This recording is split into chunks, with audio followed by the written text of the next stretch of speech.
पहले आप लोग ये सुन लीजिए।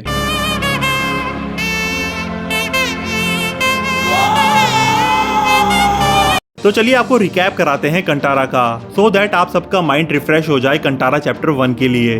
जहां कंटारा में एक राजा अपनी जमीन सिर्फ सुख शांति के लिए दान में दे देता है और बदले में देव को अपना लेता है, लेकिन वहीं अपनाते वक्त देव उससे बोलता है अब कभी भी ये जमीन तुम्हारी नहीं होगी, बस मैं ही तुम्हारा हूँ और ये जमीन इन गाँव वालों की। फिर ऐसे ही पीढ़ी दर पीढ़ी चलता रहता है, लेकिन फिर एक पीढ़ी बोलती है ये हजारों एकड़ इन गाँव वालों को मुफ्त में क्यों, मैं कोर्ट जाऊंगा, और फिर उसका फैसला कोर्ट की सीढ़ियों पर ही हो जाता है। मतलब 100 बात की एक बात जो पंजुर्ली देव्य ने बोल दिया वो है पत्थर पे लकीर, क्योंकि उसके बदले में दिया राजे को सुख शांति, और मैं भी होता उस राजे की जगह तो सुख शांति ही बार्गेन करता, क्योंकि उससे बड़ी कोई चीज ही नहीं। अब कंटारा में तो यही था कि उस राजे की पीढ़ी नहीं मानती, और बस फिर क्या, वही होता है जो होना था। देव की बातें सच होती, जो भी उनकी दी हुई शर्त को नहीं मानता उसका अंत तुरंत। अब ये थी कहानी कंटारा की, लेकिन अब आई है Kantara chapter 1 which is definitely going to be a prequel. अब प्रीक्वल लेकर जाता है हमें राजा रानी के युग में, और फिर ये सुनो। राजा ज्वाला की लपटों पे एड़ियां पले हैं, जितना तू भागे ये बेड़ियां करे। आई गूज़बम्प्स, बस क्या, दिलजीत दोसांझ इन साउथ, और ये नॉर्थ साउथ का मिश्रण भी आग लगा देगा।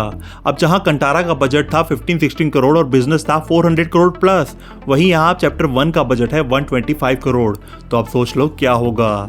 अब वापस आए कंटारा चैप्टर 1 पर, तो यहाँ आपको मिलेगी शुरुआत, मतलब कहानी उन देवताओं की जिनका जिक्र हमने पहले सुना था। पंजुर्ली देवे मतलब वो कहाँ से आए, उनका ओरिजिन कहाँ से था, ये सब देखने को मिलेगा।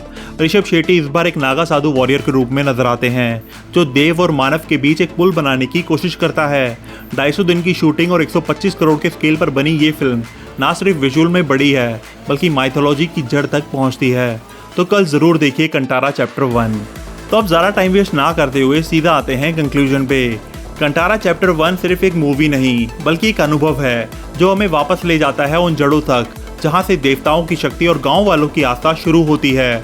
अगर पहली फिल्म ने 15 करोड़ के बजट में 400 करोड़ कमाकर हिस्ट्री बना दी थी, तो सोचो 125 करोड़ के स्केल पर बनी ये प्रीक्वल क्या धमाका करेगी। माइथोलॉजी, एक्शन और इमोशन का ये मेल गूज़बम्प्स गारंटीड देता है। बस एक बात पक्की है, ये फिल्म थिएटर में देखनी तो बनती ही है। तो अब बात आपकी, आपको ये मूवी और रिव्यू कैसा लगा कमेंट में ज़रूर बताइए। तो दोस्तों यहीं पे ख़त्म करते हैं आज का रिव्यू, अगली बार फिर मिलेंगे एक धमाकेदार रिव्यू के साथ। तब तक के लिए thank you, bye bye, take care.